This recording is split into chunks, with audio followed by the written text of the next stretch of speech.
وبركاته.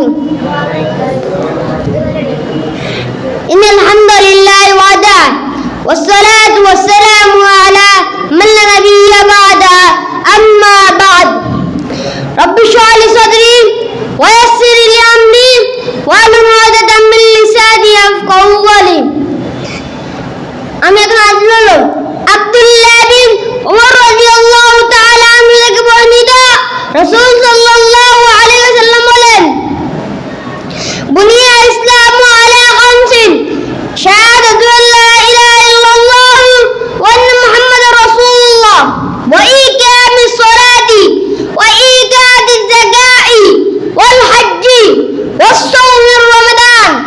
অর্থাৎ ইসলামের স্তম্ভ পাঁচটি, এই সাক্ষ্য দেওয়া আল্লাহ ছাড়া সত্য কোনো মাবুদ নেই এবং মুহাম্মদ সাল্লাল্লাহু আলাইহি ওয়াসাল্লাম তার বান্দা রাসূল।